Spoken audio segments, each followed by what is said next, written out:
السلام عليكم، عاملين ايه؟ يا رب تكونوا بألف خير. النهارده ان شاء الله هعمل معاكم فطاير الطاسه، حاجه كده سهله وسريعه والنتيجه بتاعتها تحفه. هتعجبكم جدا. عشان تتابعي كل تكاتي اشتركي في قناتي تكاتي في مطبخي وفعلي الجرس على كلمه الكل عشان باذن الله يوصلك اشعار باي فيديو جديد. ويلا بينا نسمي الله ونصلي على الرسول ونشوف الفيديو مع بعض.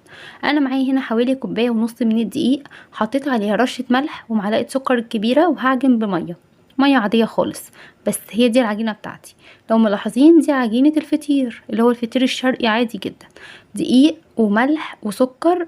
وبعد ما العجينه تتلم معايا حطيت عليها حوالي معلقه صغيره من الزيت. بس كده هسيب العجينه بتاعتي ترتاح شويه عشان تتفرد معايا بكل سهوله. الفطاير دي بتبقى بديله للفطير الشرقي اللي هو بدل ما تسويه في الفرن وياخد معاكي وقت وتفرديه وكل الحاجات دي، لا هو بنختصره كده خالص في فطاير الطاسه، بتديكي نفس النتيجه ويمكن احلى كمان. ماشي، زي ما انتوا كده ملاحظين انا بفرد العجينه بتاعتي على زيت، خدت كوره كده صغيره خالص وبدات ان انا افردها رقيقه جدا على قد ما تقدري، عشان طبعا احنا هنلفها كذا لفه فعشان تستوى كويس من جوه. فتخليها رفيعه خالص. وانا هنا حشيتها بسطرمه وطماطم وفلفل، ودي من احلى الحشوات اللي ممكن تحشيها للفطاير دي. وحطيت عليها جبنه رومي مبشوره او جبنه تركي مبشوره. كمان ممكن تحشيها مشكل جبن، جبنه بيضه وعليها طماطم وفلفل.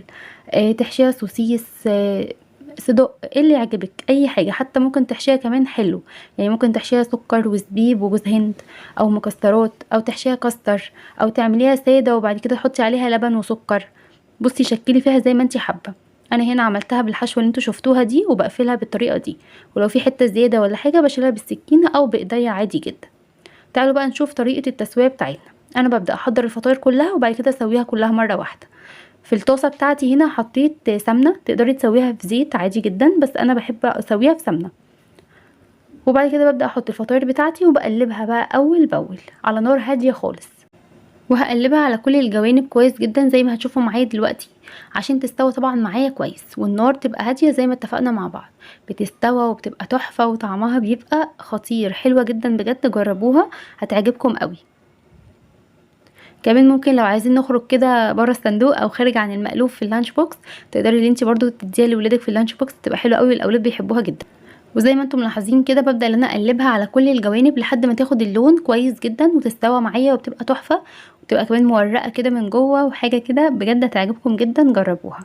وده كده بيكون شكلها النهائي وهوريها لكم دلوقتي كمان من جوه. بصوا بقى واخده التحميره من كل الجوانب من كل حته.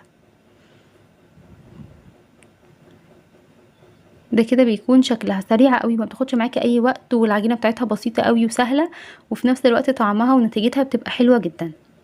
وده كده شكلها. اتمنى ان الفيديو النهارده يكون عجبكم. لو عجبك الفيديو اعملي لايك واشتراك للقناه وفعلي الجرس على كلمه الكل عشان باذن الله يوصلك اشعار باي فيديو جديد. والسلام عليكم ورحمه الله وبركاته.